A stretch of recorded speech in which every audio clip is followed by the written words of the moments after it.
Criteria for recognition of folds. आज की video में हम पढ़ेंगे कि कैसे आप अर्थ सरफेस को ऑब्जर्व करके आप ये पता लगा सको कि वहाँ पर फोल्ड है या फिर नहीं। ठीक है, तो स्टार्ट करते हैं। पहला आता है इसमें डायरेक्ट ऑब्जर्वेशन, मतलब कि आप डायरेक्ट ऑब्जर्व करके कैसे पता लगाओगे कि वहाँ पर फोल्ड है या नहीं।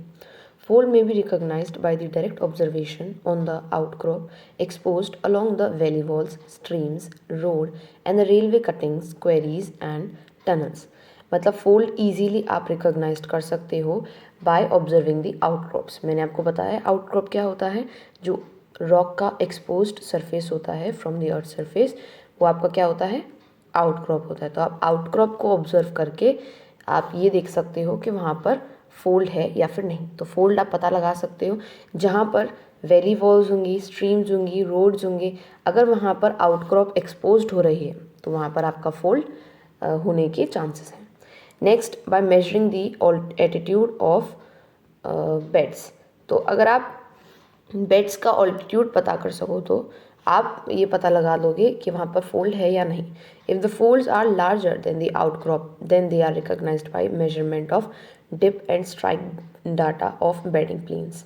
मतलब कि अगर फोल्ड जो है लार्जर है देन द आउटक्रॉप, ठीक है, मतलब और जो रॉक का एक्सपोज्ड सरफेस है उससे ज़्यादा है, अगर फोल्ड की जो ऑल्टीट्यूड जो है फोल्ड का अगर उससे ज़्यादा है, देन आप उसको कैसे पता लगाओगे, by measuring the dip strike. ठीक है, बेडिंग प्लेन का डिप और स्ट्राइक को मेजर करके आप उसके फोल्ड का ऑल्टीट्यूड पता लगा सकते हो।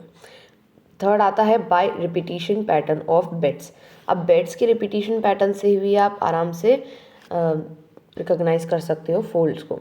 A symmetric repetition of beds helps in recognizing the fold in the fields.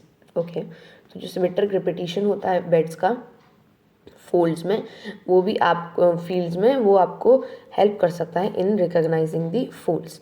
Fold axis is located in bed B which divides the rock sequence into two halves which are the mirror image of each other. मतलब कि एक bed में अगर rock surface middle में आ रही है तो obvious सी बात है कि दोनों पार्ट्स जो होंगे वो एक दूसरे के मिरर इमेजेस होंगे। इसीलिए ये आपको बता रहा है कि अगर सिमेट्रिक रिपीटिशन हो रहा है तो वहाँ पर आप फोल्ड्स को आराम से रिकॉग्नाइज कर सकते हो। Next comes by variation in thickness. Variation in thickness से कैसे आता है, अगर बेड की थिकनेस ग्रेजुअली इंक्रीज या डिक्रीज हो रही है तो वहाँ पर फोल्ड होने की पॉसिबिलिटीज़ होती हैं। ठीक है, अगर बेड की थिकनेस इज इंक्रीजिंग और इन डिक्रीजिंग तो वहाँ पर क्या हो सकता है, फोल्ड हो सकता है। ठीक है, next comes cleavage bedding relationship. Cleavage bedding relationship में क्या होता है कि cleavage bedding relation criteria can be use to find the fold. Top bottom of bed can also be use to identify the folds. ठीक है, मतलब क्या है इसका कि जो क्लीवेज बेडिंग रिलेशनशिप है वो आपको फोल्ड को पता करने में हेल्प कर सकता है। ठीक है, अब जो टॉप और बॉटम होता है फोल्ड का वो भी आपको आइडेंटिफाई करने में आराम से हेल्प कर सकता है।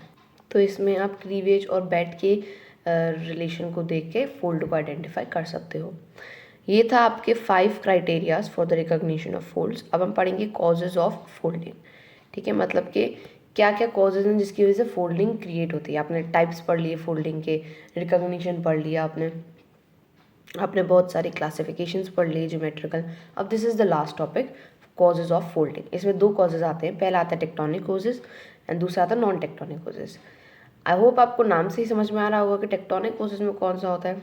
मीन्स वो कॉजेज जो टेक्टोनिक मूवमेंट्स की वजह से हों। ठीक है, the plates within the earth surface, जो आपकी प्लेट्स होती हैं that are known as tectonic plates, उनके मूवमेंट की वजह से जो फोल्ड्स के जो स्ट्रक्चर्स बनते हैं या फिर फोल्ड्स बनते हैं उनको हम टेक्टोनिक कॉजेज के अंदर रखते हैं। पढ़ते हैं चलिए इसको। Tectonic causes, this developed due to the compressive forces may include orogenic, that is mountain building forces, or endogenic forces which are generated from within the earth।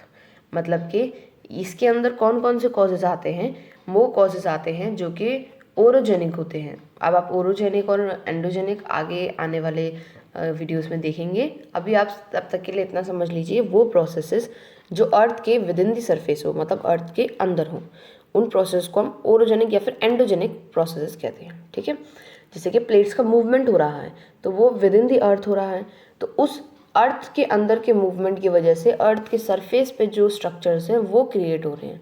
तो मतलब विद इन द मूवमेंट की वजह से जो surface पे movement है वो relate कर रहा है या फिर वो अफेक्ट हो रहा है, तो उसको हम कहेंगे एंडोजेनिक फोर्सेस या फिर एंडोजेनिक मूवमेंट्स। तो जब कंप्रेशनल फोर्स क्रिएट होता है due to this tectonic plates तो वहाँ पर आपके फोल्ड्स क्रिएट होते हैं। ओके, तो फोल्ड्स हमने आपको पहले ही बताया था क्या होता है, these are wave like undulations, means earth का सरफेस कहीं पर सबमर्ज हो जाए तो कहीं पर आगे ऊपर राइज हो जाए। ठीक है, तो मतलब वो पार्ट अर्थ का जिसके नीचे अर्थ के मूवमेंट जो टेक्टोनिक प्लेट्स है वो कन्वर्ज हो रही हैं, तो वहाँ पर क्या होगा, अर्थ का सरफेस नीचे सबमर्ज हो जाएगा, मतलब कि नीचे दब जाएगा, तो वो एक वेव लाइक अंडुलेशन क्रिएट हो जाएगा। ठीक है, तो ये एंडोजेनिक फोर्सेस की वजह से होता है। नेक्स्ट आता है non tectonic causes. Non tectonic causes में कौन सा होगा, they may be caused by the local folding, may be due to hillside creep, collapse और a gravity sliding, erosion or certain beds, glacier ice push, solution, differential compression or contemporaneous or sedimentary deformation which occurs at the time of sedimentation। अब ये उन process की वजह से होता है जो ऑलरेडी अर्थ सरफेस पे हो रहे हों। ठीक है ना, तो टेक्टोनिक कोर्सेज में कौन से, वो प्रोसेस की वजह से जो अर्थ के अंदर हो रहे हों, और नॉन टेक्टोनिक में वो प्रोसेस की वजह से जो अर्थ के ऊपर हो रहे हैं।